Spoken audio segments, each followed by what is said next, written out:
Happy Mother's Day! It's Treats and Cheats here in the Hannick household, and it is Mother's Day. So I wanted to do something today that might be a really fun way that we're going to spend our evening here at home tonight, having movie night on Mother's Day. It's usually what we do on Sunday nights, but tonight's going to be a special one because I'm going to let myself have a little bit of my own treat this time around. So I'm going to pay homage to one of my favorite foods in the whole entire world, popcorn. And I know many of you out there have the same addiction as I do, and my favorite kind really is movie theater popcorn. I know it's so bad for you, and I haven't had it in a long time. But man, when you smell that, doesn't it just, speaks to my soul. But other than that, I do have another secret addiction, and I just found out that it came a lot closer to home.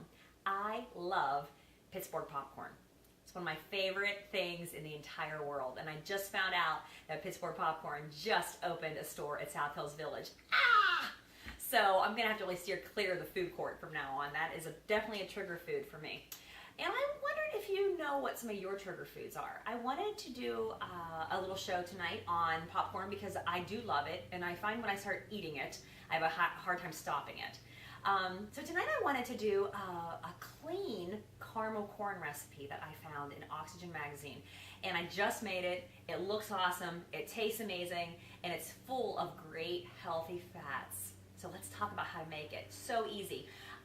You start off with just some air pop popcorn. I actually do have an air popper, but you can make it on the stove as well, but it's only about a half a cup of kernels. You pop that into popcorny goodness and put it in a bowl. Actually, I spread mine on a cookie sheet because the next thing I did was melted 1 tablespoon of coconut oil, and I drizzled that all over the popcorn once it was popped. Tossed it around a little bit. That helps everything to start to stick. It's popcorn's done, I put that to the side. My next thing, couple good natural ingredients. I took 2/3 cup of honey, a natural sweetener, with 2 extra tablespoons.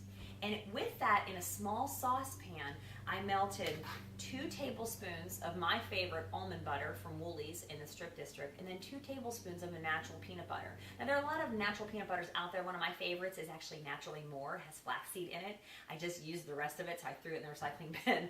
But that's what I added. 2 tablespoons of almond, 2 tablespoons of peanut butter. So those 3 ingredients, I just whisked in the saucepan until they're nice and melty and runny. And then I just took my popcorn, my peanut butter mixture, and I drizzled that all over the popcorn. I sprinkled it with 1 cup of nuts. So you can choose walnuts, pecans. I actually choose slivered almonds. I sprinkled that. I sprinkled a little extra cinnamon mixed with stevia on top that we keep all the time here just for cinnamon toast. And I tossed that all around, stuck it in the fridge for a half hour. Yummy. So when I pulled up a comparison recipe just to see, like, well, how clean are we talking? What am I actually eliminating by making something like this with honey and peanut butter versus a typical recipe? When I pulled up a recipe online, one of the first ones that came up, it was a cup of butter and 2 cups of sugar in a normal caramel corn recipe. So right there, that should tell you enough. I don't need to eat a cup of butter, and I don't need to eat 2 cups of sugar on my caramel corn. It does taste good, and I'm not going to lie about that.